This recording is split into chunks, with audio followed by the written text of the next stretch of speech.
There we go, and welcome everybody to today's webinar. Thank you all for joining us. I hope you're all having a good start to the week, and for any of you that are over the pond, I hope you had a good Thanksgiving. Today we are joined by the lovely Rich Chapple, formerly from Gymshark and Play.com. He is the founder of the Growth Foundation, which is a company that helps businesses grow and develop. So we're definitely going to be diving into that today. For anybody that has never been to one of our webinars, welcome. You're amongst friends here.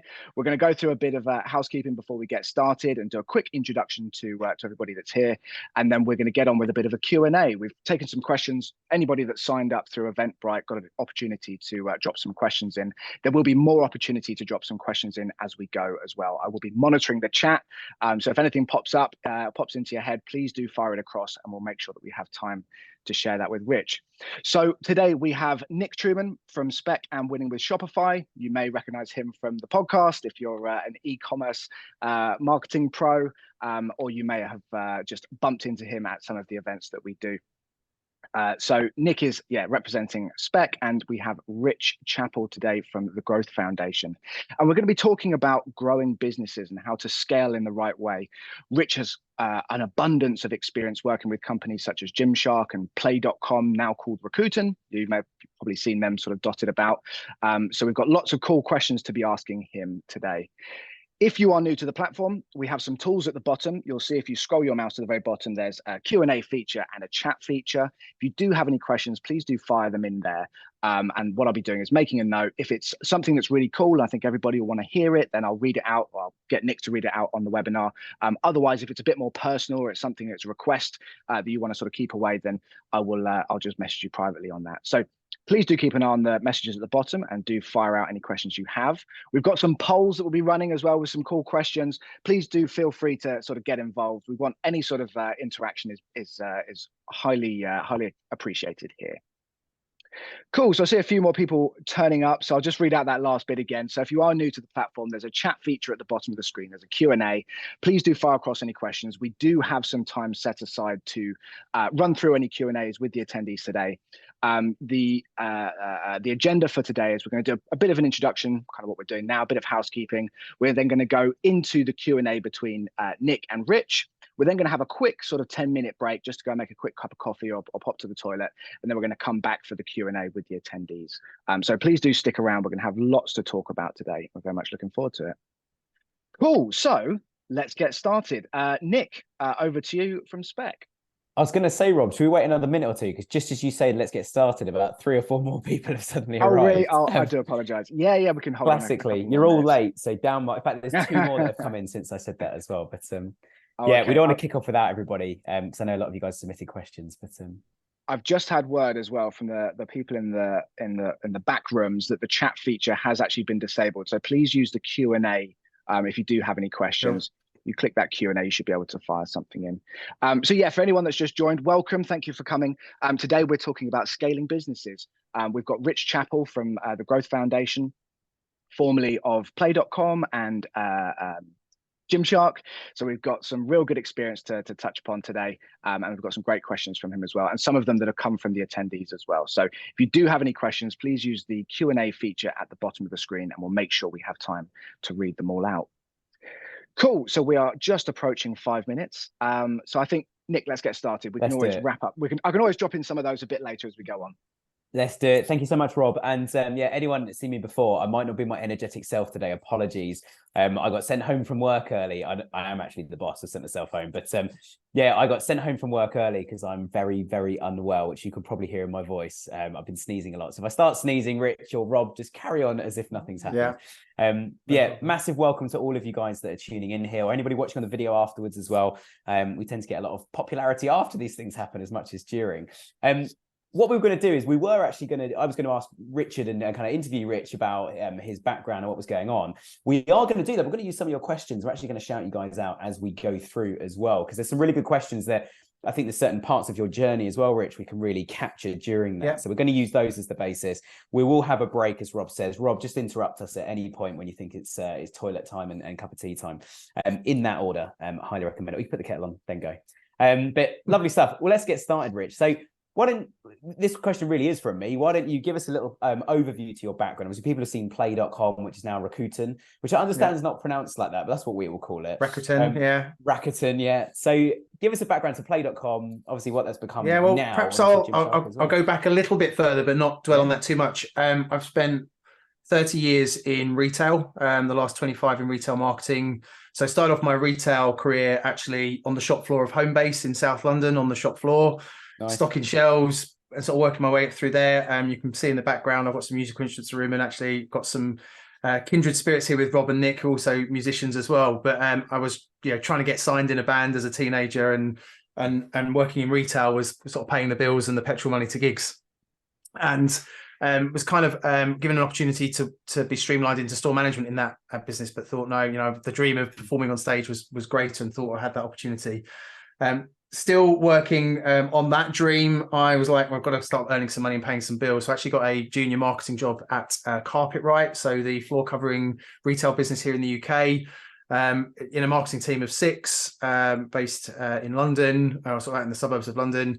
As a junior, checking press ads, sending memos to stores, ordering and organising point of sale for windows, you name it, but still had an aspiration to work actually in entertainment. And a job opportunity for a head of marketing at play.com came along in 2004. It was at the back of Marketing Week, I think, a little ad saying that they were advertising this.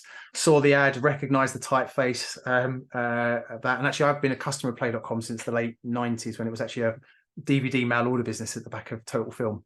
And was like, oh my God, the dream job has just been like presented to me. Ran out of the office, picked up the phone to their recruiter, was up there, I think, the next week for a job, and successfully got through an interview process, joined in 2004. That business is 26 million turnover, profitable, and was on a journey for them until 2009, when we grew it to about 550 million turnover.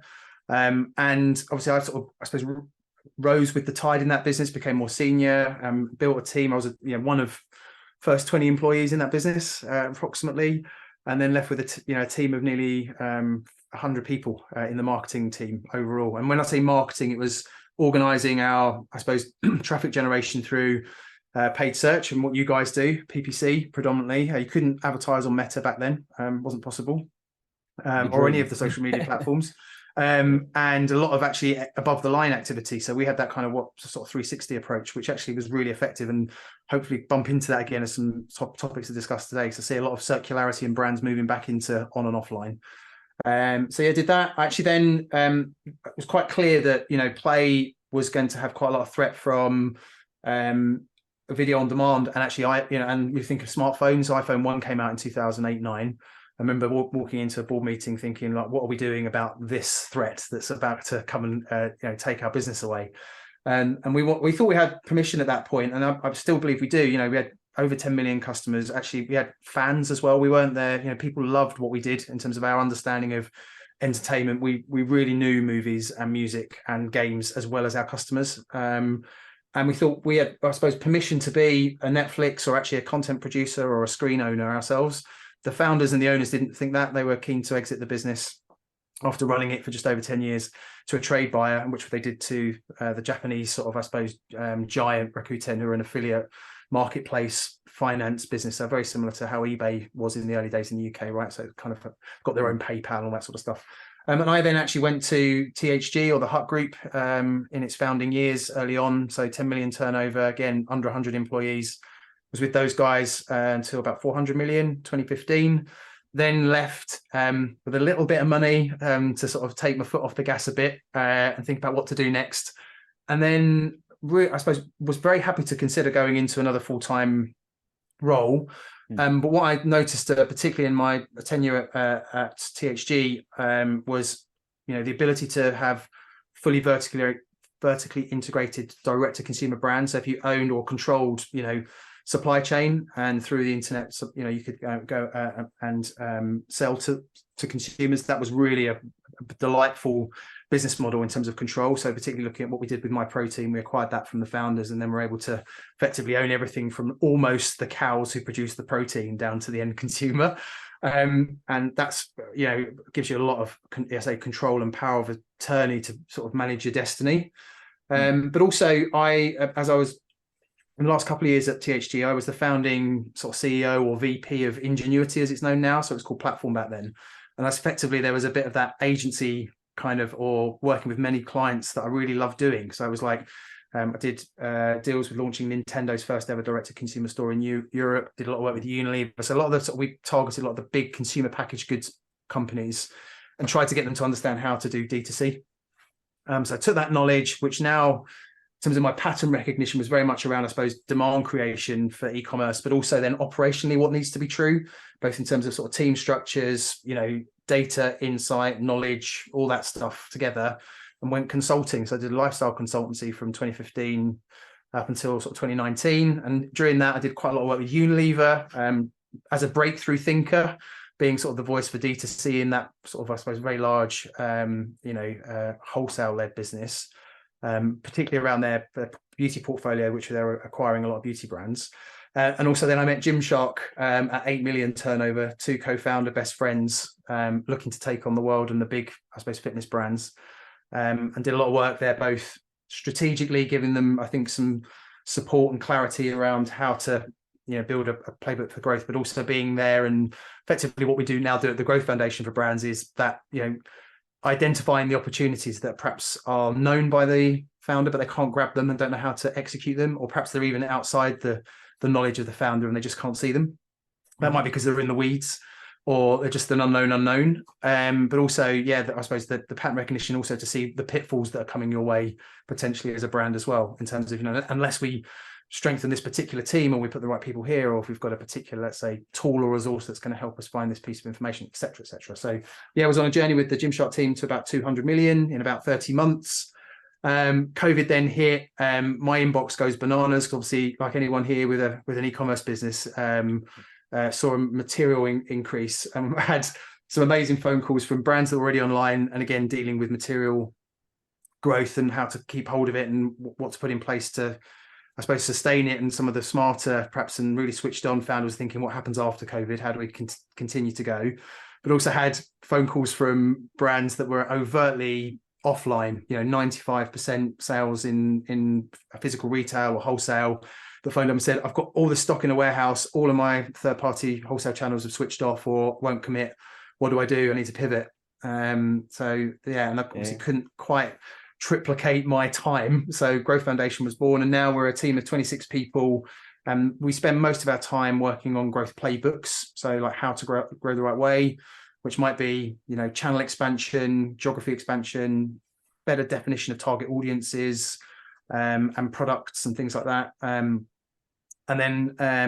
as I mentioned to you guys when we were having a sound check, we're building some technology products here around data and insight and some conversion rate optimization. So amazing. I mean, it's been quite a ride then, all the way from your first job at Homebase to where you're sitting today. And almost a 360 in terms of going back to music as well, which is, as you said, is on the wall behind you. For anyone that's just tuned in as well, you just missed Rich's intro, which is amazing. So if you want to watch that back, let us know. We can send you a copy of the recording. Chat doesn't seem to be working on Zoom, so we're going to use Q&A. So if you want to ask any questions, we go through. I've got it open too, so I can see it. Yeah, lovely stuff. So Rob's going to be keeping an eye on it as well, while Rich and I are having a natter. Now that we've heard your background, Rich. But let's just start with the COVID bit quickly. We didn't get any questions on this, but I think it's a really interesting point about how many brands started going direct to consumer during COVID. We certainly at our agency, we had quite a lot of phone calls going like, all our shops are shut. Can you run us a website? And it's like, oh my gosh, we just click a button. That's all you need to do these days, which Shopify actually makes it not a million miles away from that. But obviously it's way more complicated to do that. So I guess just quickly, how much did I'm going to ask a slightly curveball question on this. How much did you think that the kind of move from offline to online in an emergency during COVID affected the people that were already playing online? How much did competition increase and affect things in the online world? Yeah, well, great question. I suppose that is really sector specific. I suppose there were some brands that were already relatively, would I say, commoditized or had a lot of competition already. So I suppose the perfect for e-com brands. So, small single man delivery, perhaps, consumer-led, I suppose, consumable. So you get sort of high frequency of product, high AOV, high gross margin. There was lots of competition there already. Where I think it was perhaps a bit more disruptive were people like in the furniture, home improvement, larger kind of products considered purchase, which usually would traditionally, I don't think they were holding back before going online, but it was always like, people like to come and see the product, use it, sit on it, smell it, touch it. I had a lot of inbound inquiries from flooring companies, sofa companies that had to move in that space. And I think that absolutely in some of those sectors, the more, I suppose, the more demand there is in terms of attention from consumers, that means cost per thousand in terms of reaching them is going to get more expensive in the paid channels, which then puts perhaps put an interesting challenge around them having to think about creatively how to stand out. So, in their organic and with their sort of creator and influencer or sort of earned channels as well. But ultimately, I think you can see that probably when you take a high level view of, I suppose, CPM inflation overall, irrespective of channel, it's sort of gradually going up and up and up when just as more, I suppose, merchants come into the market. I mean, it will make you laugh and perhaps around the room. When I was at play.com in the mid 2000s, our cost per new acquisition, so our CAC was £5. Right. And actually that was the budget. And we used to be able to, usually we'd run around £350 to £380. Yeah. And we were acquiring tens of thousands of customers a week.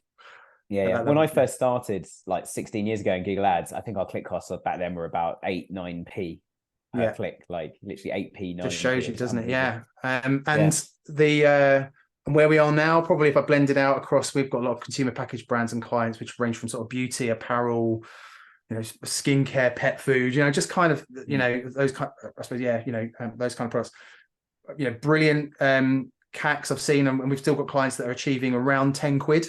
And that's because, I suppose, I'm talking about paid media CAC, right? They're doing a lot of work in the brand investment organically and through earned, which has a cost.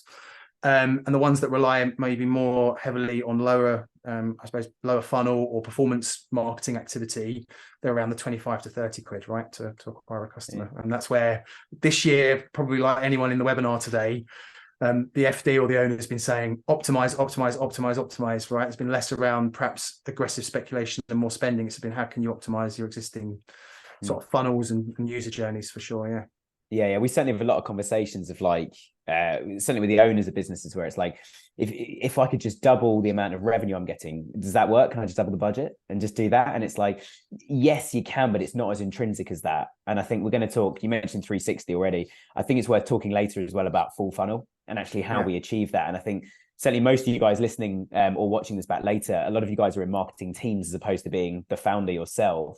So actually you have then someone you need to convince that we should be investing in a channel that I can't prove is working. Is what it looks like. Been in that place a few times before. Yeah, I'm sure you have. And we're going to talk about that a little bit later as well. And kind of how you guys try to hit that. And those conversations with the FDs as well, I think are really, really key. I want to start off though, and I think it's a really good place to start talking today, is most people are not tuning in because they want to hear a great story with a cup of tea. Most people want to scale their businesses and scale things up and start scaling up their marketing. So let's start with this question that's been sent in by Stephen then. What advice would you give on how to scale rapidly whilst also keeping it sustainable as well? Wow. I mean, if you had that answer in a short period of time, we probably wouldn't be here, would we? I think the one thing that I would perhaps for Stephen and anyone else listening is to think about like rapid and sustainable. So when I think about rapid, there's like something I bump into a lot or talk to founders about. It's like the iron triangle. So you've got like time, quality, and cost. So if time is the thing that you're sensitive about, if you want to move quickly, that's probably going to come at at cost and potentially lower quality. So I suppose if we think about sustainability, might be that quality end of that. It probably means that if you want to go really quickly, it's going to cost you more money. Now, I suppose if you're able to, and if I think about the brands that I've been involved in, and we have been able to profitably grow quite quickly, when you look at it from the outside, like Gymshark and Play and THG, there is an element around a lot of like luck when it comes to the timing and the product market fit of the brands that we're in. And actually it's then been that element of like, well, I suppose you make your own luck by working super, super hard and jumping on it and exploiting, I suppose, those open doors. But I think maybe that sounds a bit abstract in terms of advice. I think the one thing that when we talk about to founders who ask us that question is understanding really the full unit economics of your proposition. So if the majority of our audience today are from marketing disciplines, making sure if you can to understand, cost of goods, fulfillment costs, and the overheads of the business. Some owners and founders and companies can be quite secretive around certain elements of their P&L. But if you can get a rough idea of the groupings of what your, the sort of the functions of your business costs, so product roughly costs me for every £100 in the till, 30 quid. Our brand and marketing investment might be roughly 20. We know fulfillment is 20. We know our overheads, including salaries, is roughly 20. There's 10 left at the bottom. Just having that understanding of how your unit economics play together.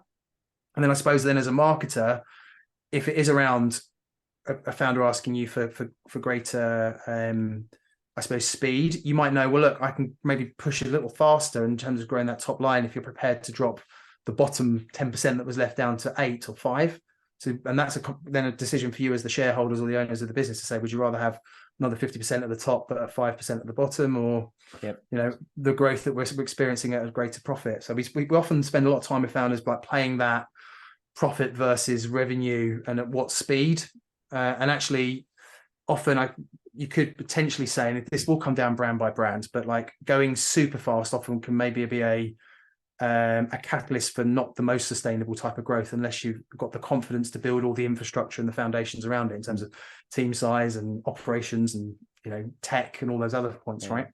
The other point I would say around sustainability, because we're talking quite commercially there, is never forgetting the value of, I suppose, the clarity that you need to have in like the brand mission, vision, purpose, and what your product does, the problems it solves emotionally and rationally for consumers and your target audience. And if you have genuine understanding and confidence around that, and then you can think of a way to stand out, probably with other products do the same or very similar to what you do, you've got to just stand out and create that, I suppose, keep talking about those points that allow you to create actually what I think what everyone's after is brand relationships that are really deep and emotional with consumers versus transactional, rational ones, which can be broken and people maybe trade a bit more on price and convenience, right? I mean, and I know we'll bump into Gymshark a few times, I guess, and some other brands. But the thing that we did for Gymshark was we truly understood what the product was doing emotionally for the customer, both consciously and subconsciously.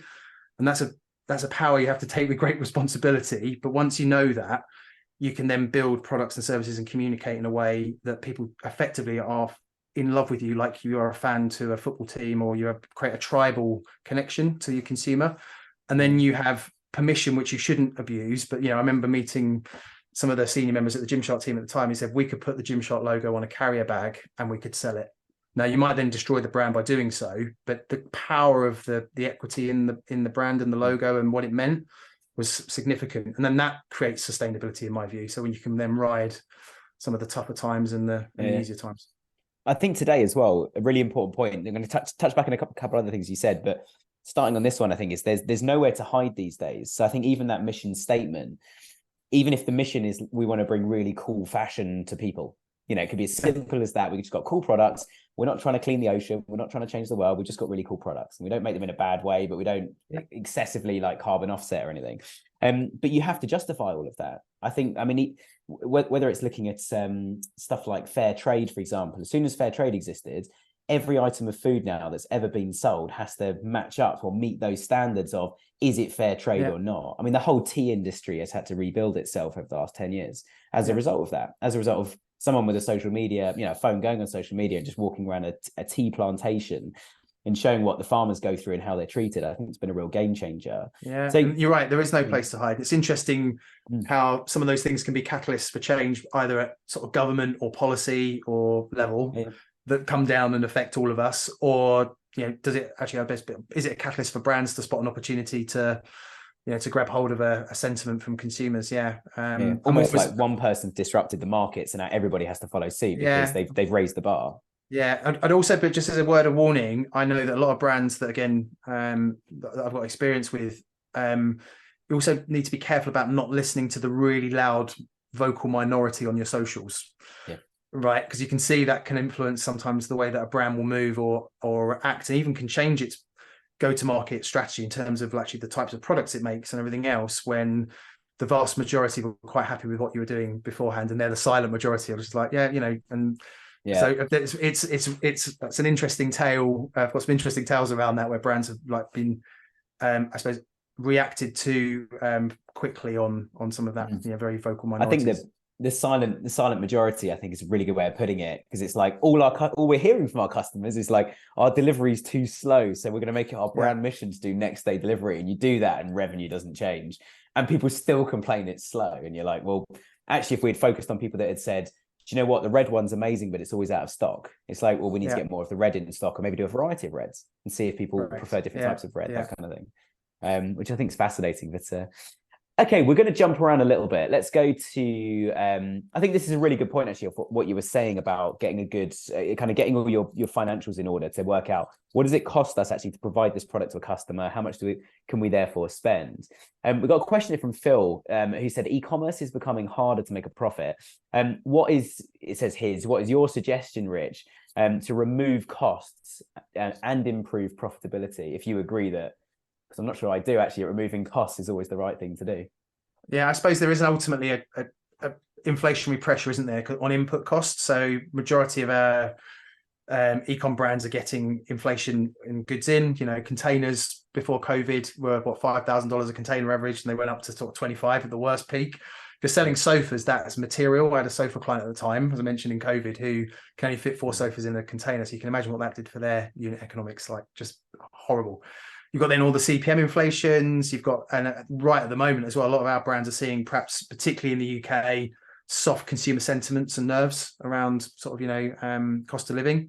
So it is becoming tougher and tougher. I mean, I think what's interesting in the short term, maybe we'll bump into this now or park it for later, Nick, but that funnel analysis of working on, I suppose, trying to understand where you benchmark against peer group businesses would be really interesting. So, try and sort of visually represent your journey, perhaps even from, right, here's all my paid traffic into the store, or for all my traffic from Meta. And now, where does it land, and what's that cost per step in the journey? So one of the things we do with our clients is like, well, look, we know the cost per visit.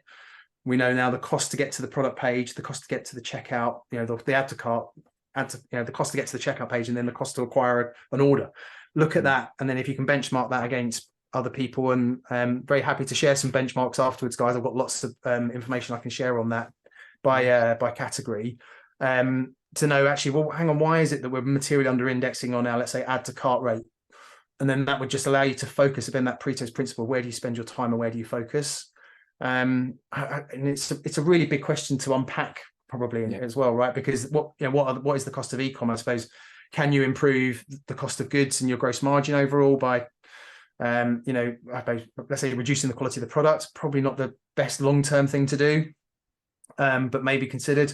One of the things that we look a lot around is, how do we not only improve, I suppose, the optimization of customers on their normal path, their happy path, but how do we improve size of orders? So, are there other techniques that you can use to bundle and upsell and cross-sell? I mean, one little tip that we find always, I think for every time we've deployed, it works.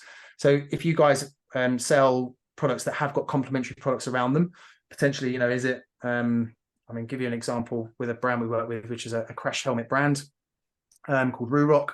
That is amazing looking, kind of badass crash helmets and motorcycle helmets and snowboarding helmets.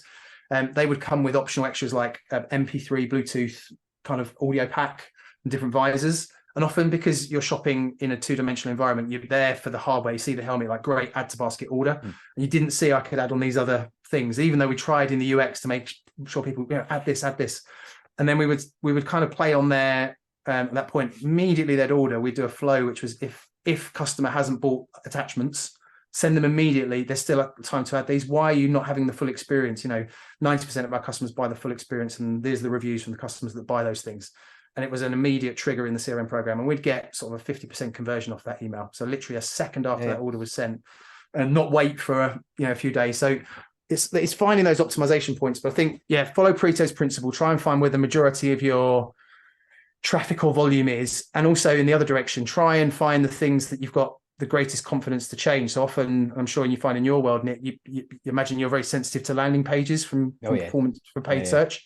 There's a lot going on, isn't there, in terms of different personas from the ads who are landing on those pages: men, women, time of day, device, buying intent. And often we start kind of from the checkout and go upwards, because often if you're in the checkout, there's slightly less variables. I've got you here.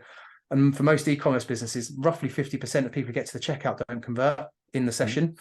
So why is that? You wouldn't let that happen in a physical store, would you? You wouldn't let that, like, got someone at the checkout, and imagine them putting for every 1 and 2 would just walk out without you'd be able to sort of monitor what's going on. Why are those half leaving? Okay, they've all got certain products in the basket. But also, in a shop, you could literally ask them, be like, "Excuse me, you've just done a whole shop of frozen foods, and it's sitting in a just trolley. left the basket. Why there, are you leaving?" And they're like, "Oh, I didn't like the look of the person." Or I thought we'll change them. Or I thought you might be on Amazon, so I'm going to check the price out there.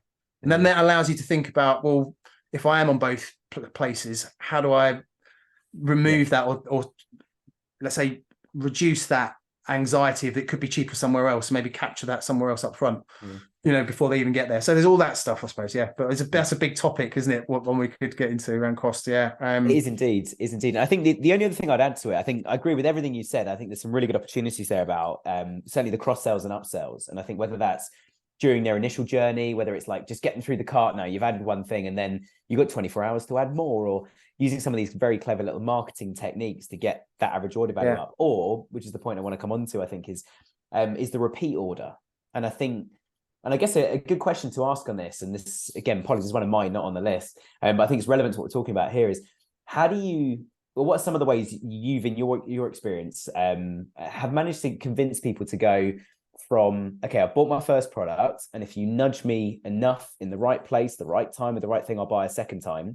How do you evolve the business from that kind of model, where you still need to use email alongside paid channels and paid to get existing customers to come back? How do you move to the point where, like, I need some activewear, I'm going to Gymshark, and I'm just going to purchase from them now? How do you build that brand sentiment, or whatever the trigger is? That's a big question. I know it's a massive question. Yeah. So I think overall, obviously anyone here, actually, one of the things we find with me, a lot of owners and founders, is that they often underplay CRM overall. And actually, it's one of those functions in the business that's quite difficult to do really well. It's a bit like doing brand and creative, actually, when to do it really well, like top 1% is tough. And that's because ultimately a CRM program ideally should be having personal conversations to every consumer, knowing who they are, their persona, and their I suppose their life stage with you, if they made their first purchase, if they made their 10th.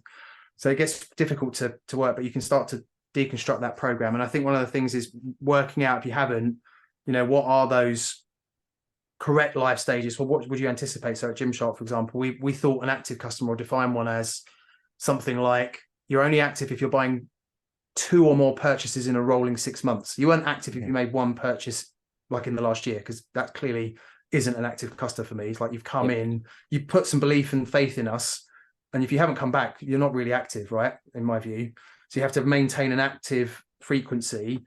And then obviously if you become more active and more frequent, spend more, great, and that puts you up the pyramid a bit. But actually, if you start to fall away, we can then think about how do we rescue and pull you back. But how do you then do that, sort of to turning into pushing and say, hey, come back into, I need leggings, Gymshark.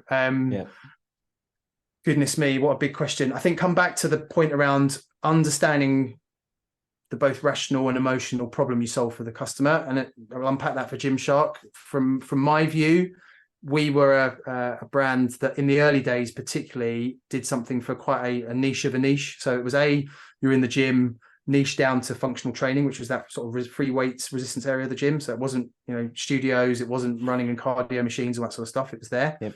It also started in men and not women. And actually the founders were guys, and they built a product for themselves. And I'm not sure if they would want me to say, but ultimately they were building a brand which was to peacock and show off in the gym. So it was like very tapered and accentuating, almost like a superhero uniform for the gym.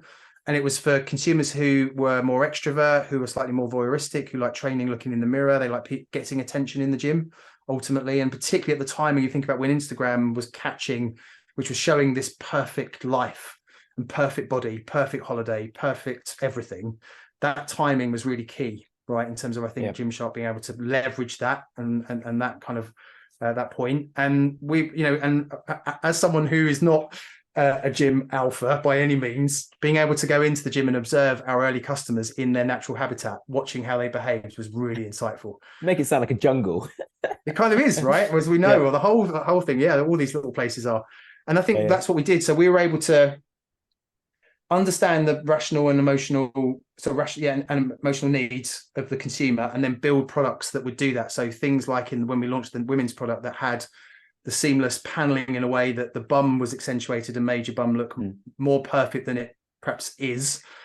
Even before you go to the gym, gave her more confidence to when she walked in, you know, she'd get the attention that she was after. And that was all that kind of point. So that's kind of building that point around the product. Yeah, no, I think it's a really good point, actually. And I love what you said about CRM. I don't want to cover it too much today because I want to talk about that growth scaling thing, but it's so fundamental to that, I think. And it's the other thing I'd add that I think is really important that we see so much success in, and I know there's a couple of our clients listening today, so hey guys. But one thing that I know we're trying to do more and more with our clients at the moment is use CRM data and plug that into Google, plug it into Meta, and actually create lookalike audiences. So then you've got I love what you're saying about if you buy twice in a certain period, then you're a customer, or then you're an engaged customer. If it's just because so many people just go, these are engaged customers, they've all bought in the last 6 this comes months. back from my days at play.com. So we had a program and we had some help from the guys who turned into Amia, that then into Nectar. So there were people that had come, if you looked at the founding part of that business, they'd come from like direct mail in the 70s and 80s, like segmenting customers. And this came down to, who do we send the big, expensive, whopping catalog to? And who do we send the small postcard to, effectively? And they would look at recency, frequency, and monetary value on manual logs and early spreadsheets. And the same thing is true. So they had a methodology called like nursery, active, and then you'd have uncommitted. So if you went into the nursery, which is one purchase, and you don't then convert to second, which creates you active, you become uncommitted. So we've done something wrong. The product didn't deliver on the need. We made a mistake, all that other stuff. If you're active, great. Then how do we create like very active, very, very active, like VIP? And if you start falling out of active, then you probably become like dormant, lock and gone away, disappeared. Yep. So we create that framework of life stage. And then understanding like particularly what's interesting when you look at that. And we sort of scored it with a quintile analysis. So if you're a very, very active customer, we in terms of recency score, frequency score, and monetary score, we'd sort of do this quintile, we'd bucket into different 20% groups of customers. You'd be a 5-5-5, right? The most recent, that group. You then would look at that path to purchase. So what was your first purchase? What's your second? What's your third? What's your fourth? What's your fifth? What are in your baskets that get you up there? And I suppose what you try and then work out, is it the correlation or cause that is that product you bought first the reason you're now up here, or something else on that? And you don't quite have the full answer to that, but it allows you to start looking at that. And then building to that point, because obviously D2C is really useful in terms of your, I suppose, data control or data owner. You've got postcode data, you've got those other things, particularly in the UK, or I suppose, like, first world countries, there's usually a social demographic database you can unlock either from the government through, like the Office of National Statistics, which is free. You can download social demographic, background earning, all that stuff, or you can go to a data agency like a Equifax or Experian and some of the others, and you can get really rich information about the types of consumers that look at this.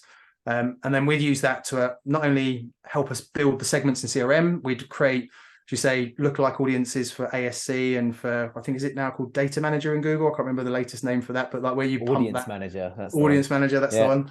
And pumping in, and we typically find in all the work we've done, doing that manually and creating those segments and not just relying on the pixels that sit on both sides, it will optimize even further and brute force the algorithms faster. But also when you come back to 360 and you think about, if we were going to go out of home with our product, where should we put posters?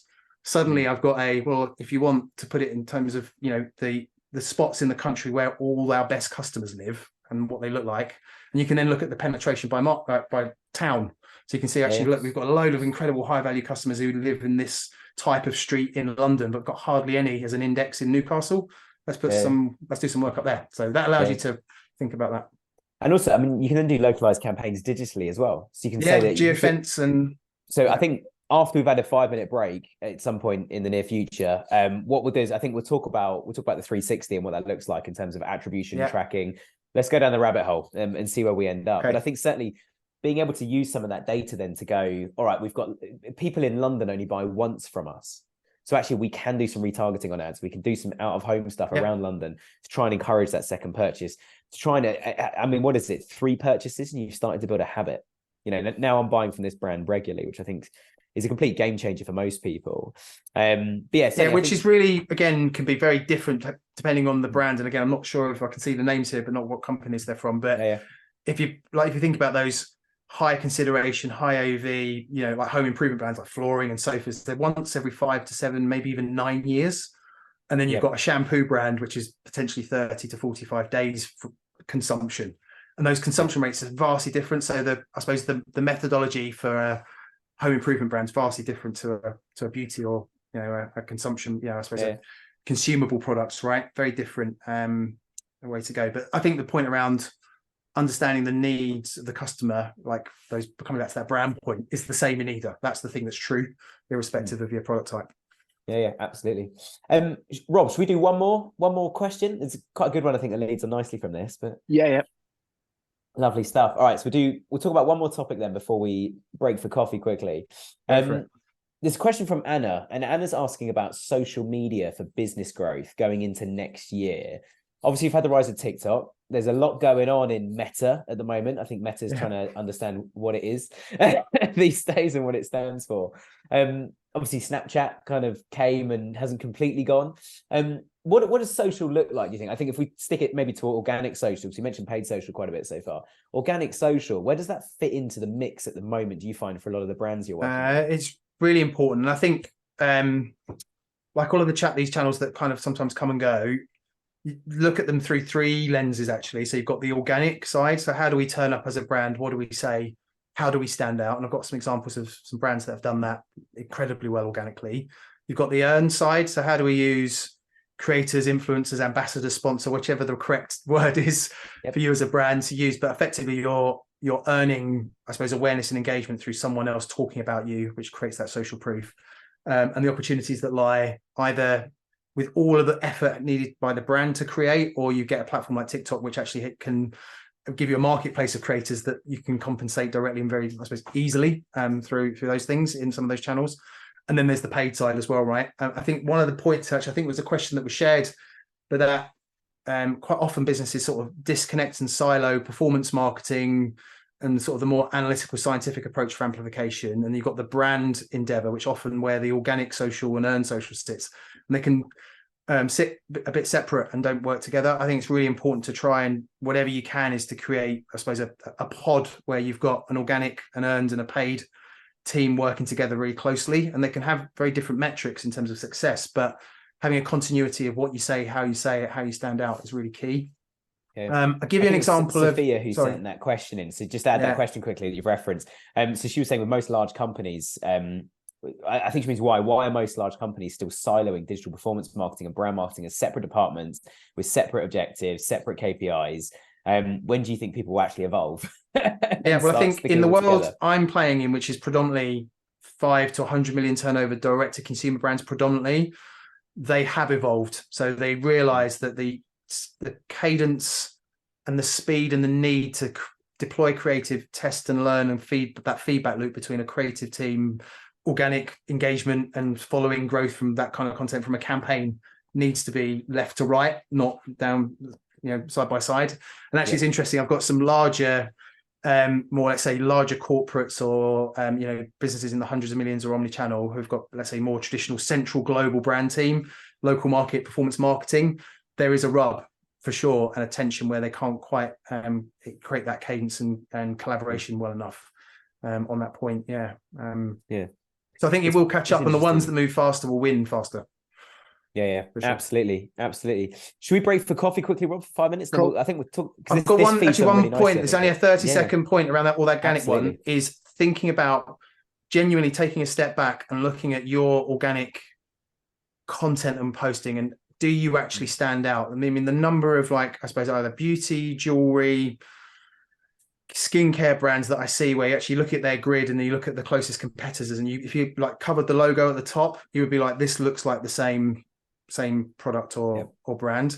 So think about how can you pull some iconic identity from your brand into your social posting, and that might come something around what you stand for as a brand, or actually a visual device. So I'll give you an example of when we've worked with a business called Arne, ARNE, back in the sort of in their scale up days. They're on the road to 100 million now, but they're sort of 10 million pound apparel brand. And actually, really interestingly, they're sort of, again, two brothers. One of them was taking a picture of the other in their product, and he was too embarrassed and bashful to put his face on social media. So he's like, chop my head off. And they did this really aggressive cut of the product. And at the time, everyone else in Instagram apparel was taking that kind of elevated, hold the phone up, raise your chin for a good selfie. look how nice I am in the product. And it was just a sea of sameness like that. And these guys had this really flat, cropped thing. And all it did, again, is that they just juiced the algorithm, because it meant that people just stopped on it for half a millisecond longer. And suddenly the algorithm goes, people are engaging in this, that it's different. And it doesn't know why. It just, this content is different, creates the engagement or the virality of the content. And they grew the business into tens of millions without spending a penny on paid media or influencers. All organic growth in Instagram, which actually you could argue they're now potentially is a risk. They're over reliant on one channel, where you've got a lot of risk of an algorithm change, or it doesn't go on grid anymore. It's now on Reels, or it's on Stories, or whatever the next thing is. But that point around, how do you think about genuinely, how do you stand out? So one of the things that we do on purpose with a particular brand is that we'll quite aggressively, I suppose, once we understand the brand, we'll really push the boundaries of perhaps what their founder or creative director or brand director would usually put out. So, for apparel, we'll just turn all the pictures upside down. And just trying to break through that thinking of how to stand out. Yeah, absolutely. I think two things I want to add. It's going to be a very long 30 seconds for both of us now, I think. Yeah, sorry. It's good. It's good. Two things I want to add on this, actually. I think the first one is looking at the imagery you use. And it's so boring just doing a white background product shot. You need it when someone's purchasing a product. They need to see this is just the product with nothing else in, very clean lighting, and maybe even a virtual kind of spin the product around, see what's going on. Yeah, particularly for you, what you guys do in sort of the shopping world, where they all look the same. It's the same chest of drawers from every. And in fact, one of our clients is the UK distributor of most furniture. So it's the same chest of drawers across the board. And sometimes you look at it and you go, they're all ours, but only one of them is us as a retailer. The rest of us is a distributor. So I think thinking about the imagery and what you do with it, and a good example of that is our podcast.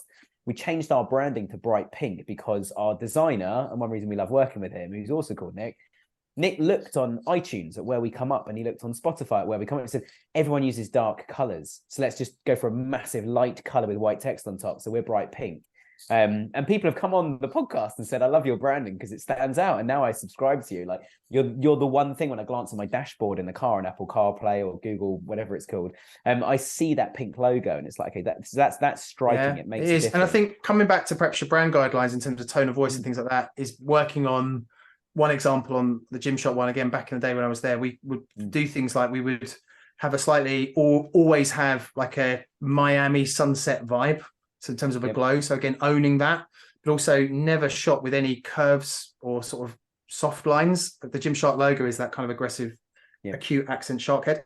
So you'll see in shots, particularly lifestyle shots that we put out that are more produced and polished, there's always an angle that reflects back to the Gymshark logo. So subconsciously that angle, that line is in a lot of photography. And just little cues and things like that.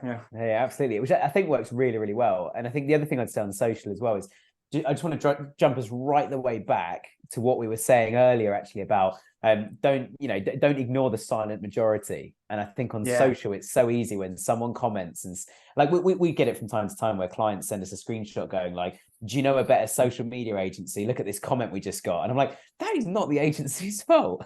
They're moaning about your delivery, or they said they phoned customer service and sat on hold for 2 hours. That's not the agency's fault. If they're doing a bad job, fine. But if this is the icing on the cake, then fine.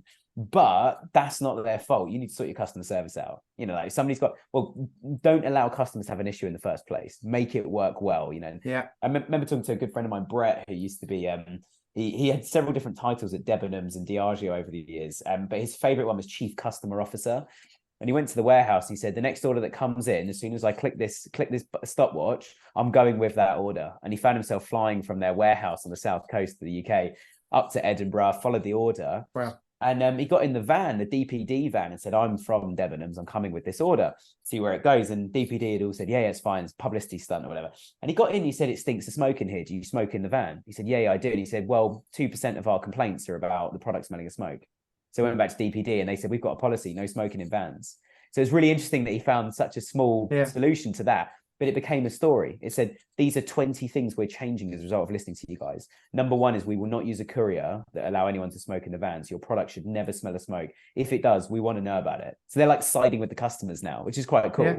So really, really, really powerful experience, I thought, that he went on. But yeah, don't just listen to that one negative comment and like change the whole business and rebrand it and change the product range. It's like, go with the majority. But Awesome. Cool. Should we break for 5 minutes, Rob? Cool. Yeah, let's pause there. Thanks everyone so far for a great first half. We've had some questions come in as well, so we'll try and run through those when we first come back in. But yeah, let's all meet back in approximately 5 minutes. So by my watch, that is 3:56. So we'll see you all back here at 3:56. Lovely. See you then.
All right, guys, we've got another couple of minutes quickly.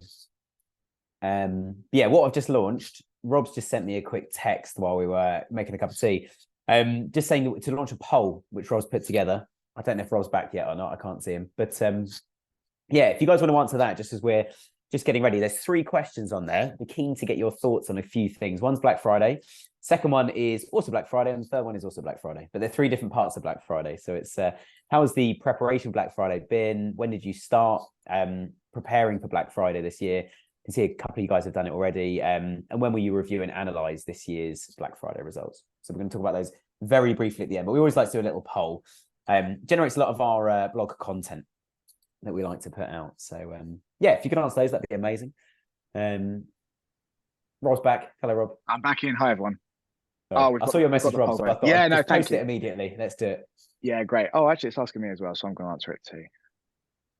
That was Lovely my stuff. preparation for Black Friday. Yeah, we were very well. It always feels a bit rushed, even if you're well prepared, doesn't it? That always comes out of nowhere. Yeah, We myself and Nick went to an expo a few months back, and that was one of the hot topics I was asking everyone that I was chatting to, like, oh, how are you getting on with your Black Friday preparations? And some of them were, as soon as Black Friday finishes, so they're probably looking at it now, starting to assess the data, making their making their analysis now, as a stick a pin in it, and when we come back sort of like probably springtime, we've got those thoughts. They were hot at the time, so we're ready to then sort of develop those into next year's ideas, which I thought was really insightful. But cool, I'd love to see how the poll goes, and we'll unpack that. So I've got a few, having done 20 Black Fridays, and they weren't called that. You don't look before, that old. 10 years ago. No, honestly, generally, basically, it was always that, the last payday before Christmas, basically, right? Is before we used to at Play.com, they were called Mega Monday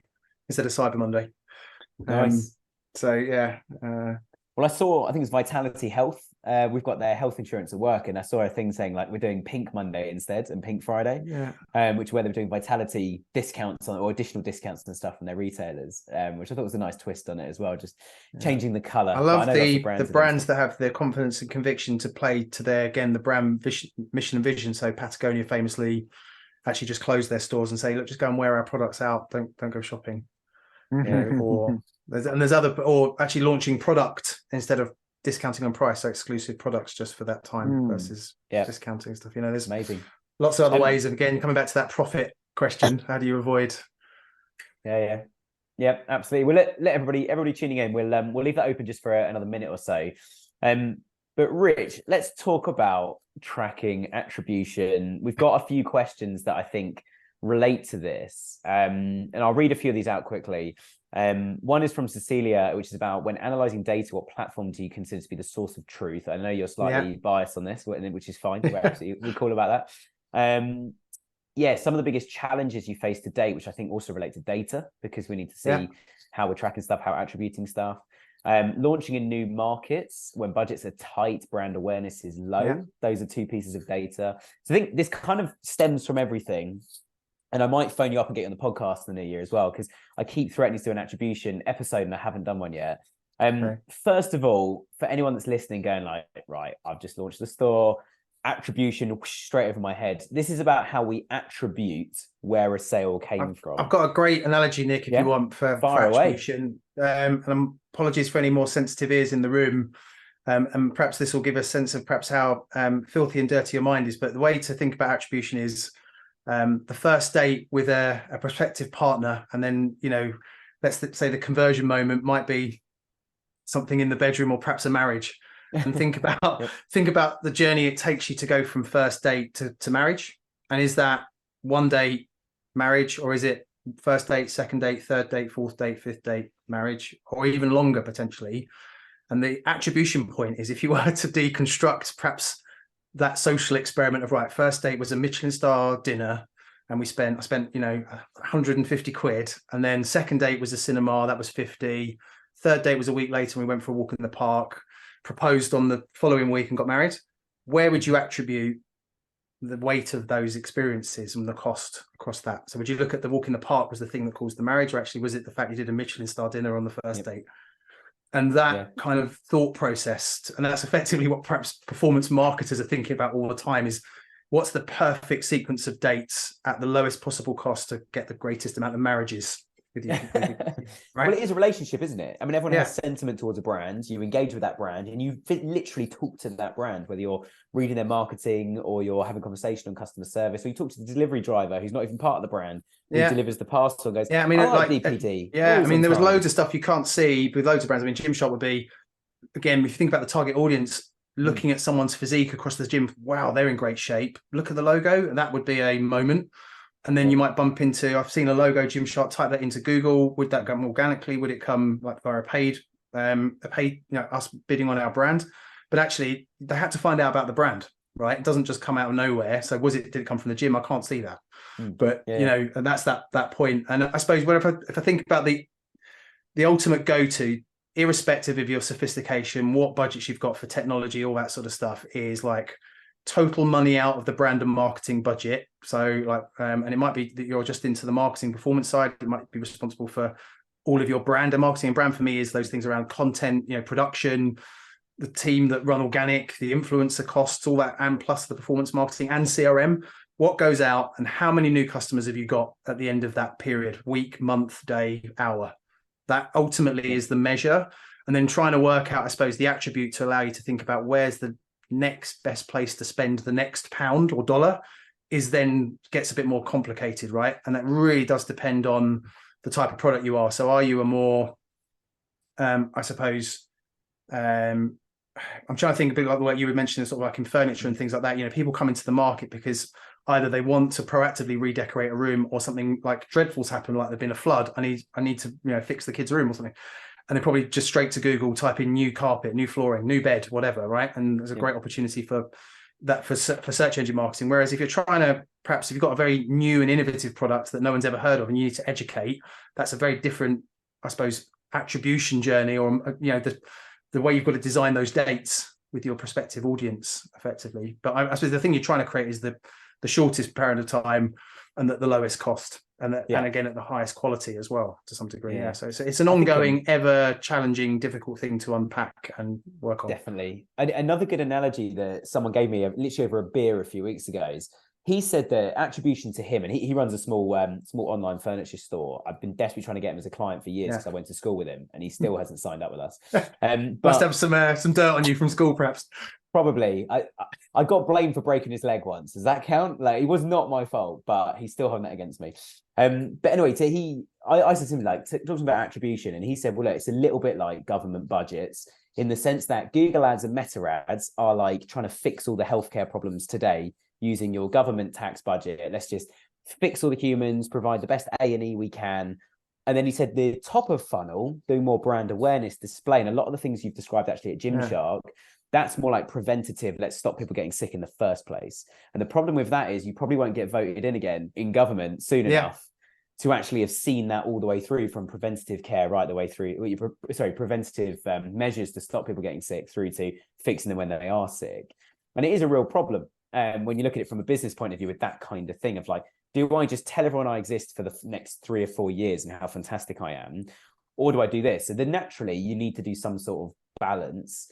So in terms of, we'll come back into the actual attribution reporting bit in a minute, but in terms of market spend and marketing spend, as you say, of that full pot, how do you start? Like, do you just go down the route of Google ads to get some money in, which is a little bit like a drug because you kind of get hooked? Get hooked. I think, again, come back to the unit economics point. Try and work out with your founders or your financial director, what are we prepared to buy a new customer for? And then also then ask that question. Okay, so if you, let's say the budget is £21 or $21, and then you can, and again, either perhaps you as the marketing director or the FD is saying it has to be 21 because I want to be profitable in the first order. I've got low confidence of coming back. We're not building our business on a lifetime value equation of second, third, fourth purchase. Now, some businesses based on their design, like beauty, nutrition, other things, there's a very strong likelihood if the product is good and people like it, they will come back again. So you can weigh in some of that future purchase into your budgeting. But let's say you're in that, no, look, I just want to make a positive net profit on every new customer I acquire. Get that number and work that out.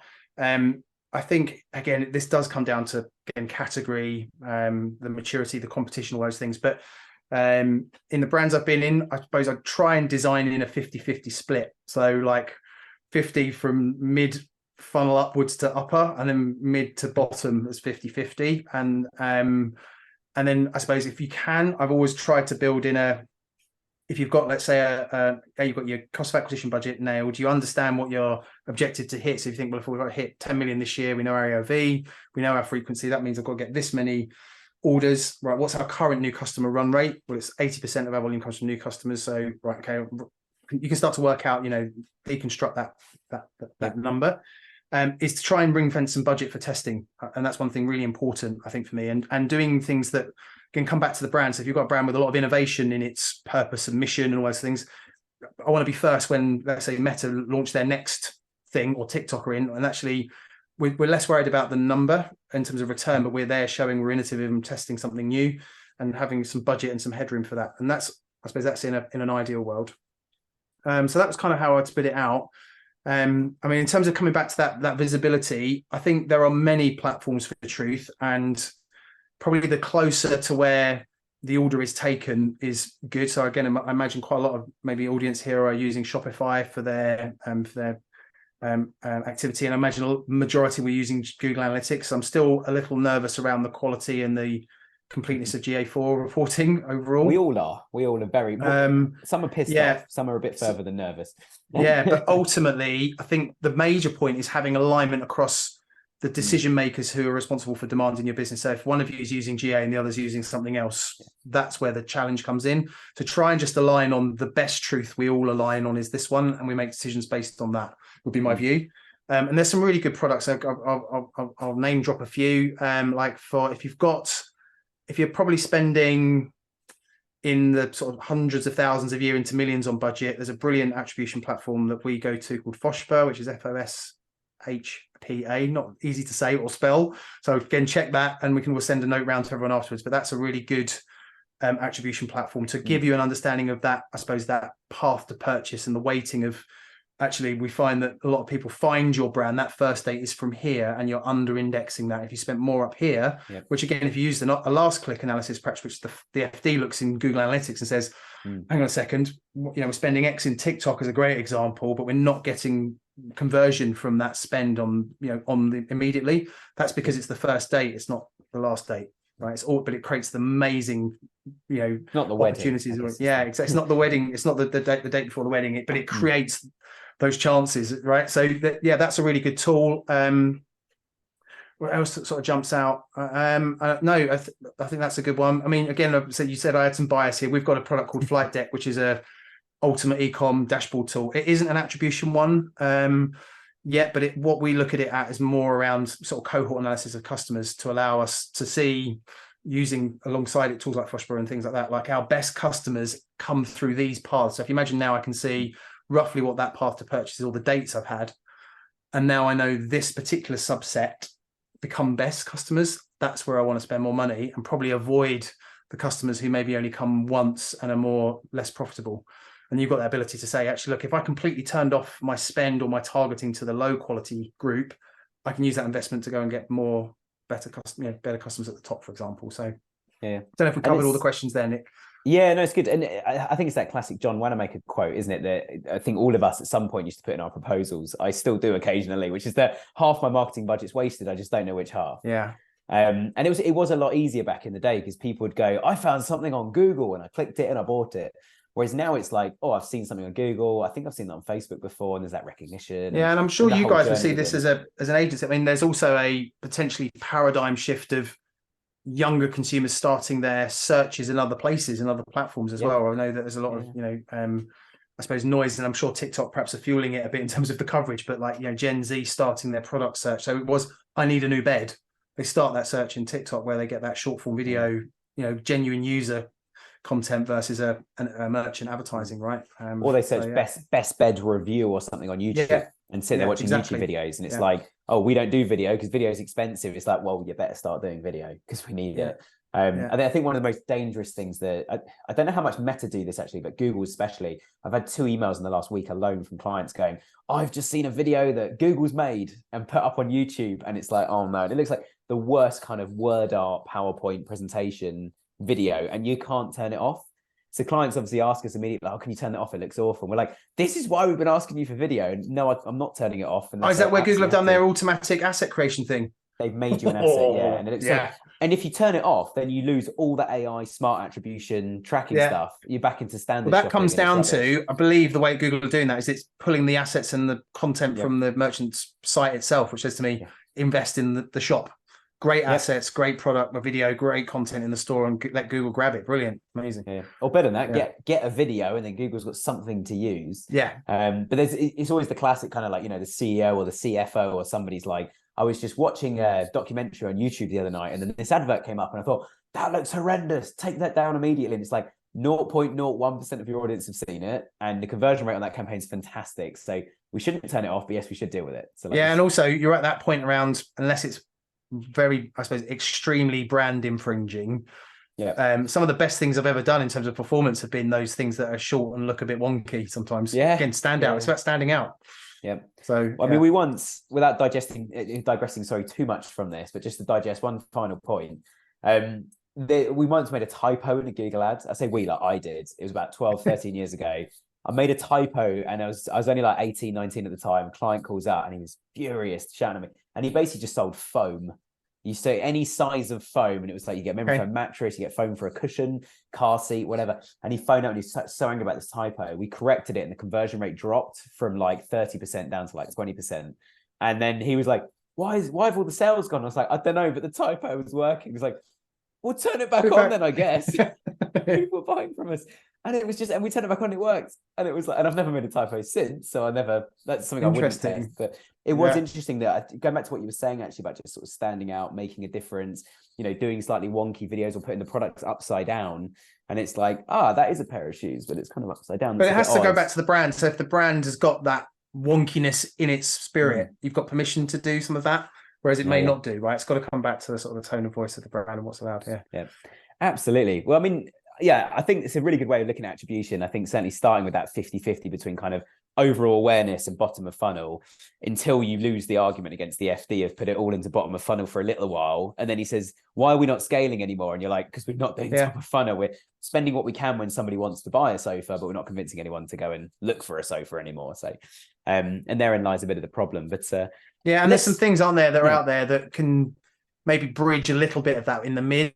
So like, white or allow listing with creator influencers and boosting other people's content that talks about you, and there are ways of getting your way up there instead of perhaps going for, we're going to go for TV ads and billboards, which are offline, quite a big convince to do for perhaps a scale up brand, but and expensive. Let's talk about one more question that was sent in advance, and then let's go to some of the live ones as well, Rob. So if you want to get those prepped, that'd be cool.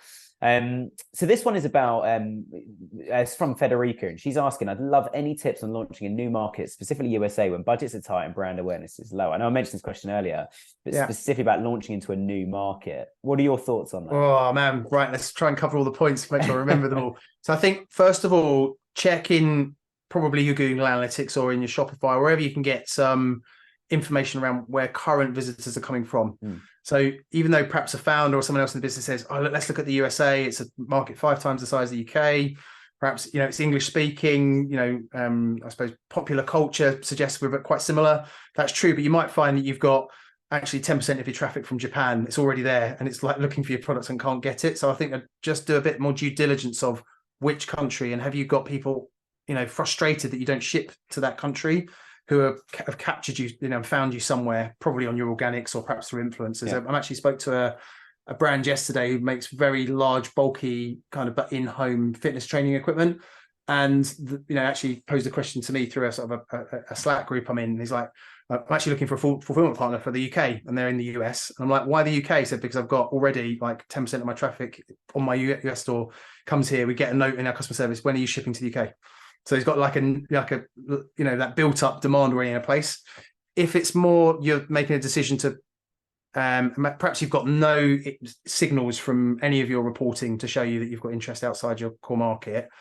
Obviously, think about I suppose places that are easy to do business relatively, and I suppose the US would be one of them, particularly for if you're thinking initially of shipping from the UK or Europe into the US. There's great headroom in the import duties and all that sort of stuff, and check all the operational costs and things like that. I think again, try and find, my view would be, particularly in the US, it is effectively like the EU in totality. You've got 50 separate countries, all with different nuanced behavior with consumers. The north is very different to the south, the west to the east. And languages, languages a little. You've got more. Some I mean, you've obviously got that. I suppose the benefit of the US is one single currency, but like the state taxes are different. The media consumption and behavior of consumers in certain states is very different. And I think probably think about, again, who is my target audience in terms of age, demographic, and probably try and find some, government information to find out, is there a town, a city, a state where my proposition perhaps might index or over index. Typically on average, it kind of follows population. We usually see that like Northeast, Texas and California, and everywhere else is a bit of a kind of a little bit more harder to push. So when we started to really go for Gymshark in the US, we particularly looked at obviously California and kind of Miami, where there was kind of a fitness scene that was kind of open and kind of warm weather, people training in the open, kind of showing off again. It comes back to the brand truth of what the brand stood for, and sort of turning up and effectively on performance marketing wise, geofencing and ring fencing that, so your budgets aren't just talking to the whole of the US. You're saying, I just want to talk to, even, if you think about the California, I think if it was a country, it would be the 5th biggest GDP in the world. I think California, it's something bananas like that. It may not be 5th, 7th. Wow. It's an enormous economy. And there's nearly 100 million people just in California. So just don't try and boil the ocean, like think about it in a smaller way. And sort of test regionally. And likewise, when we might head into this, but that kind of 360 approach, do you do it just digitally? Do you turn up in some above the line channels or with PR? Again, doing that in a smaller ring fence space is going to make your money go further. And the reason I suppose that's interesting is because what effectively as marketers, I think we're trying to do is increase the opportunities to see for the brand. So one of the things you want to try and achieve, irrespective if it's on organic, earned, paid, and paid might be digital or posters or whatever, if I can get someone to see my brand, bump into it maybe 4 times in a 2-week period and keep that frequency going with my target audience, we're going to get into their subconscious. So even if they're not in market, no problem. Probably not going to get them to act. That first date isn't going to come. But actually, as soon as they move into market or they're considering, we might be able to push them over, and then they're in. And you also don't know who they know. I mean, they might start talking to people and saying, well, you're looking for a mattress. I keep seeing adverts for this mattress, and it's got a famous footballer on it. And you play a lot of football. And it's genuinely how I bought my mattress back in the day. Is they had Gareth Bale, the old Welsh footballer, sitting on, was laying on this thing saying, this is great for recovery. And I was like, yeah, me and Gareth, we're similar, aren't we? I mean, I play 5-a-side in the middle of nowhere on a Thursday night, whereas international footballer. So it's that whole kind of who do you want to be? And I think the other thing as well, you can probably do quite a bit without speculating aggressively and decentralizing your operation and team as well. So Gymshark was up in I suppose, bumping into about 100 million turnover before we had sort of dedicated US heads actually in the UK still, but working just on the UK business. I mean, so on the US business. And then around the 200 million, that was actually them, open an office, get more local and that kind of stuff. So I think, try and reduce any of your fixed, difficult to unwind investment in a market. Can you test and learn from where you are? That will come down to product, right? A little bit in terms of, if you're a nutrition brand, you have to change your formulation, you have to have different packaging, slightly for FDA regulations. Whereas some products are like, no, it's straight in, it's just clothing. There's no worries, I think another really key thing as well is you mentioned about 10% in Japan. I know you're saying hypothetically, but I know from experience that if we sometimes share those stats with clients, and when they say we want to go international now, it's like, go here, there's already a bit of a market. A lot of clients will say some of our clients then turn around and said, oh, but it's in another language. It's not even the same alphabet as here. It's so far from the UK or the US where we're based right now. That's an absolute mission to move products and stuff. I love the way that you've gone straight down that road though, because you're doing it for customers. I think the danger is, and what I've written down is being convenient doesn't always mean being profitable. And I think so often in the UK, we're like, well, France is pretty close. Let's sell in France or Ireland, because we can move stuff into Northern Ireland for free, it's part of the UK, and then just knock it over the border, which, as we all know, there's basically no checks or anything. At the moment, it's been very controversial in the British news if you're not in the UK. But I think it's just because something's convenient, or saying, oh, I know someone that's got a warehouse in Germany, we can stock our stuff there and start selling it. It's like, yeah, but what if no customers are in Germany? What if Germany's not going to work for you? You're better off going up and sometimes actually I think the hardest paths, to quote Led Zeppelin, Stairway to Heaven. It's the hardest route to go down, but it's going to be the most profitable for you. Yeah, possibly. I think, I mean, there's always that balance around risk of operational, ease of entry to a space, is keeping things in English throughout the channel. But I suppose, again, I think about the relative ease now of internationalizing, compared to 10, 15 years ago. There are vendors like Globally and eTransWorld and others localized who can help you either do that checkout onwards translation to another market like Japan or somewhere else. Yourself, you think about what I've seen is if you've already got some built up demand in a market like a very foreign typeset that writes back to front, upside down or whatever, they're already, I would imagine, pretty conversant in English, and they're attracted to you already in English. So actually you can still talk about the brand and create those dates in English, but when you get down to the marriage part, the contract probably needs to be in Japanese. like as you get to the checkout, just things around, this is how the service works, this is what you're going to expect on customs and duties, this is our returns policy, get those translated. Little thing that we found, again, actually bring the Rurock experience I had to life. They had that kind of demand from different markets. They were a Magento platform, so relatively easy to internationalize, like technically their platform. And actually what they found was they just went to kind of the people that were the like individuals in different countries that were really engaged in their organic content on socials. So they found this person always likes, always comments, you know, and they're in Taiwan or Korea or wherever. They just did an outbound DM saying, hey, we're Rurock, we're actually want to launch a site, could you help us translate? And they were like, oh my God, yeah, I'd love to. And these were then fans of motorcycling who knew the language, knew how to say stuff, understood the brand. And actually, instead of paying an expensive translation agent, they used their customers and fans in each market to help them. Nice. And reward them with product. Yeah. Awesome. Well, Rob, why don't we take some questions from the audience now as well? So some of the stuff has been sent in. I see you've answered a few of them already. Yeah, cool. There's a couple that's come through anonymous attendees. So hopefully you're still listening. And it's actually quite related to what we've just been talking about. So it's a question for you, Rich. As an existing brand, how would you go about trying to expand into new customer market for the first time? Yeah, and I think that comes back to a lot of the stuff we've covered. So you've got an existing brand. How would you go try and expand to a new consumer market? Again, that point around, look at the demand that exists already. Let that dictate you.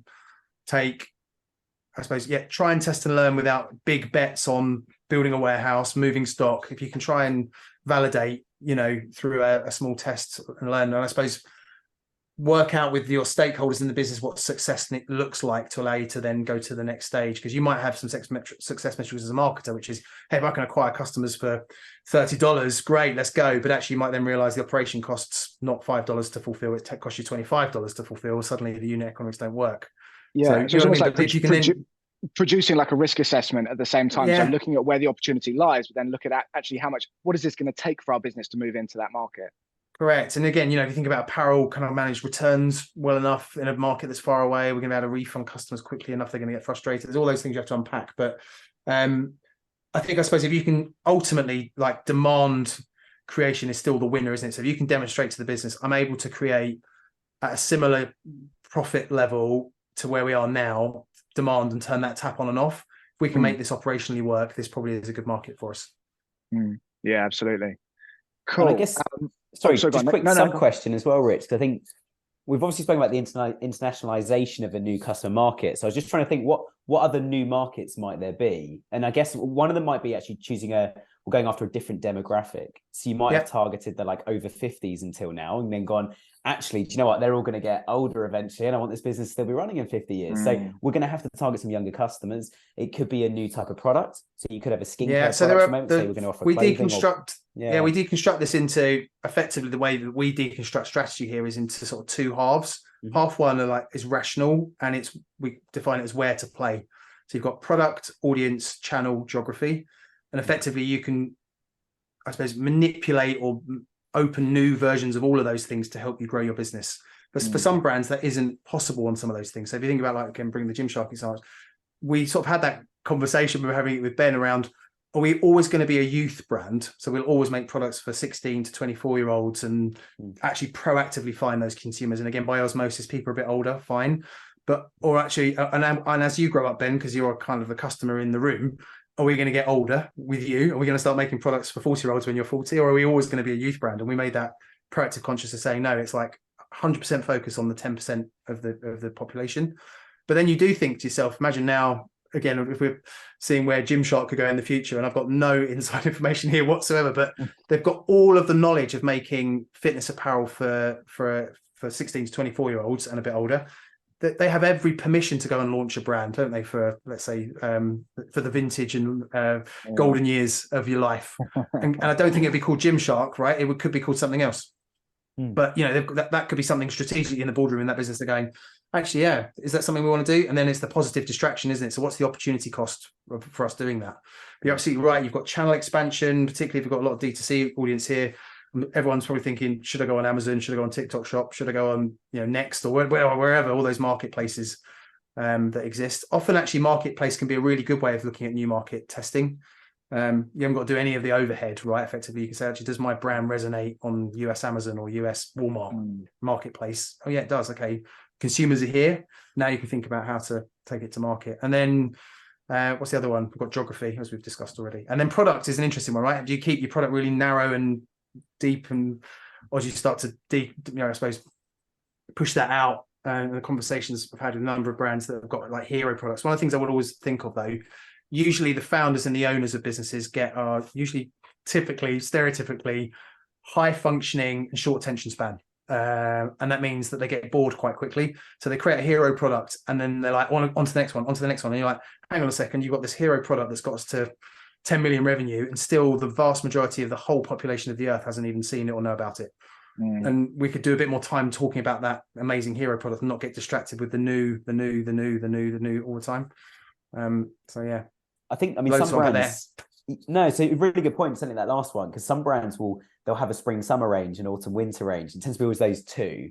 So every year they've changed their product range twice, like completely changed. Yeah, and that's interesting about that, particularly is that's usually dictated by what used to be the old physical retail buying cadence, right, for how shops are merchandised, and obviously online stores. There's a few that have changed that a bit. You follow obviously what we want to wear in seasonal, so it's comfortable with weather, but you can do new product drops every week if you want to, right, or every month, and it doesn't need to be as everything for spring, summer. And then just quickly for completeness, the other half of the strategy is where to play, how to win. So it's all that emotional, basically. How do you operate? What are the things you do and don't do as a brand? So that brand guidelines to, I suppose, dictate how you turn up, that how to win. It's the how part. So how do you target this audience in this sales channel in this country with this product? Yeah, nice. I did see one brand recently that were doing they got spring summer and they've also got autumn winter, and they keep doing that, and then they now have a slot in the middle called evergreen, and any products that are popular, they whack them in evergreen, and we're just going to keep making these as long as we can. And they've said on their website that once we reach our 10-year anniversary, we're not doing any new ranges. We're going to stick to this, and we're just going to drop new products in as variations of them or little advancements. So they're trying to get the community involved in it, the customers involved in that in that journey, to keep them engaged as they all grow old. That's the plan here. So it's quite a nice way of doing things. But it's all based around the founder as well, and he's got like a retirement age in mind, and I know he wants to retire. So you're on that journey with the founder. That's interesting. But he doesn't announce his retirement age, but it's kind of taking them on that journey of one of the things we've done. Quite a few with our apparel clients is obviously often they're kind of like vast majority of the volumes in Northwestern Europe and UK, and you're like, well, the Southern Hemisphere is the opportunity for the inverse. So, if you're, let's say, a product and a brand that does a lot around, let's say, outerwear and autumn winter sales, then you can try and flatten your sales off by saying, well, actually, could we open an Australian store and and be in market there? It's not as big as a market, but still the weather is in your favor, and try and flatten that out. That's been really useful. That's interesting. As a little aside, an anecdote, back at play.com, we had a fulfillment center. Actually, when I say it was like a barn in a field in Jersey to start with. But we would shared when we sort of grew up a bit and got more sophisticated. We're on the same sort of fulfillment park as a flowers business, like a gardening, like online gardening store. And they would have loads of demand in the summer, spring, summer, and we'd have low demand because typically, again, Christmas and New Year is our biggest trading period. So our team used to go and work over there, and we would second them to that, and then we'd have all of their team come and work with us during the winter. So we would share resources operationally to balance that out. Nice. Yeah, that's cool. This next one's a bit more personal, I guess. Rich, at what point was the most fulfilling day-to-day work you did through your journey? I think that actually popped up when you were sort of giving us a bit of a background of where you've been from back at Homebase all the way up through. It's really cheesy, but like today, like I just love coming to work and helping, I suppose, share the pattern recognition and experience that I've had with founders and brands, and helping my team elevate them. I think a bit more selfishly, there's one real kind of fist bump moment for me, like on a day. Actually, it's back in play.com, and very quickly, as an anecdote, we at the time, this would have been like 2007-ish, I think, GTA 4 was coming out, and the year before, the buying team and I were able to go and see the game in development before it had been seen anywhere. So we went to Rockstar Studios in Scotland, where the game's developed, and we were able to see some of the content. We were just like blown away by it. And at the same time, John and I, who ran the game's, I suppose, marketing and trading and P&L at the time, we had just developed something, video banners on the website. So this is way back before YouTube was around, all that sort of stuff. We were creating high resolution flash-based video and putting it on our homepage. And again, we were getting, like a few million hits a day. on our store. And so we're the first time where you can actually look at a trailer or look at a bit of game footage on the website. That was kind of going well. And we at the day, we went into a meeting around starting to talk about plans around how many we were going to buy and all that sort of stuff. And we said, is there any way we could get like a exclusive clip for the website, just like 10 seconds that no one's seen globally? And they were like, well, yeah, if you make a decent commitment to stock. And I think we put, something like 1 million, we bought 1 million copies like pre-ordered on that day. And they said, look, we'll give you this clip. And we got a choice of clips. And again, knowing our audience, like you can have this one where it's like he's getting changed at his new like apartment, and this one, which is where he's sort of, again, conscious again of offending anyone, but like, what GTA can really do, which is a bit offensive in the plus 18 stuff, right? Yeah. Well, like that's the clip our audience want to see, kind of, they're quite aggressive and some of the new features of the game. So we got that. And then together they really supported us, and we did a pre-order launch where we turned our whole front page into a sort of GTA theme of the city, and we had this video clip of the driver closing his car door and walking into a strip club that hadn't been seen anywhere. And literally that whole thing as well of him walking into the strip club and then it just went dark. And everyone's like, oh my God, what's inside there? What can you do in the strip club? You're like, oh my God. And then there was a pre-order button. And I think we had about 300,000 pre-orders of GTA on that day. That paid for itself massively. Oh man, it was just awesome. So like the whole thing of that project of like securing the thing, getting it done, seeing it through to then the orders. I think, we had 60% market share of that game on day one of selling it. So bigger than Amazon, bigger than HMV, bigger than anyone. Cool. And again, comes back to we were gamers. We knew what our customers wanted to see. Customer obsession. So that's my most fulfilling days. Whoever asked that question, thank you. Days where you get to be truly customer obsessed and deliver on that for me. Yeah, and the results come with it as well when you're, when you're so heavily involved in your audience. Yeah, lovely. I don't know if we've got time. There's literally one more, which was just who's been your most favorite brand that you've worked with? Oh man, favorite. I've worked with so many. Let me quickly think about that. Who have I really enjoyed working with? I'm going to maybe put it down to this year. I mean, Gymshark's an obvious highlight. It's massive to see what that's gone on to work on. I'm trying to think of one more recently. Actually, I'm going to talk about one more recently. There's a brand that we met about 18 months to 2 years ago called 47 Skin. So an ex-P&G national account manager saw the opportunity in the margin in the economics of selling a skincare brand, left P&G, created 47 Skin, and he's got an amazing founder story, which is he suffered really badly with very aggressive acne and bad skin. To such attempt, he spent thousands and thousands of pounds going to clinics and lotions and potions to try and do that, and would materially affect his confidence. Even imagine you're a national account manager where you're having to do business development plans and turn up to meetings and would wear makeup effectively to cover and conceal his skin. Oh, wow. And his nan sent him this little potion which contains an active ingredient called silver chitoderm, and she said, I found this thing in the market stall in the village, give it a go. And he kind of ignored it for a couple of weeks, went on holiday and thought, oh, that feels quite nice, I'll wear it after I've been out in the sun a bit, my skin's really sore, and put it on. And then the next, I think 24 hours, 48 hours later, his skin started to clear up. He's like, holy, he's straight on the phone to his nan, where the hell did you get this? I got it from this little like lotions and potions shop in the right side. We got up there, did a deal with those guys, got an exclusive right to access this formulation. And there's a brilliant backstory of how they made this product. So it's a bit like they didn't intend to make a skin product. They're trying to solve something else for a biochemistry, something like that. So anyway, we met them. He got it to about 2 million turnover with a bit of agency help, but really lone founder. We did our growth assessment, again, worked on that playbook, like what's the strategy, which countries, which audiences, how do we communicate what this product is when there's really competitive market with other big brands out there doing skin clearing and acne treatments and stuff. And now we're on a run rate of around sort of, I guess, into the to the 10 to 12 million this year. He's just we've got them, helped them secure some space in Harrods, and there's been just a brilliant journey. And the reason why that brand reached out to me is it's doing a really amazing problem solving for consumers who really need it, and it's a really delightful thing because it works, and we're just like on this mission to try and get more awareness of the product. But Nick, the founder in particular, is one who's I suppose got the values that we have at Growth Foundation, which is like we want people with ambition, expertise, empathy, and who want to collaborate. And we've got that, and it's a really true partnership of we'll present our ideas and thoughts, and he'll robustly challenge us on some of them, but ultimately we're here as a partner. And that's been delightful to work on. So yeah, that's probably the one I'd look at. Yeah. 47 Skin, check them out. Yeah, I've made a note. I absolutely will. And we'll put it on an email and send it out to everybody who's joined. Cool. But yeah, I think we'll call it there. Apologies to everyone, we did run over just slightly. But Rich, thank you so much. It's been such an insightful chat today. We've really enjoyed having you here. And to everybody else that's joined as well. To everybody else that's joined as well, thank you so much for joining and sending in your questions as well.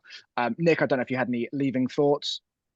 No, stay safe, enjoy life. No, I really appreciate your time as well, Rich. And yeah, thanks for joining us. Yeah, Rob. hopefully everyone here, you get a good trading weekend, because like Black Friday or that Cyber Weekend fell in the worst week of the month, right? Third week of the month. Everyone's like usually typically poor, aren't they? So fingers crossed you have a bumper payday weekend this weekend, everyone. So yeah, enjoy it. And we have got another webinar on the 7th of December, I believe it is, for conversion rate optimization. So if you're keen to come and join that, please do fire us an email and we'll send you the invite link. But yeah, have a great day or a great evening. Super stuff, everyone. Amazing. Take care. Thanks, everyone. Bye-bye. Bye-bye.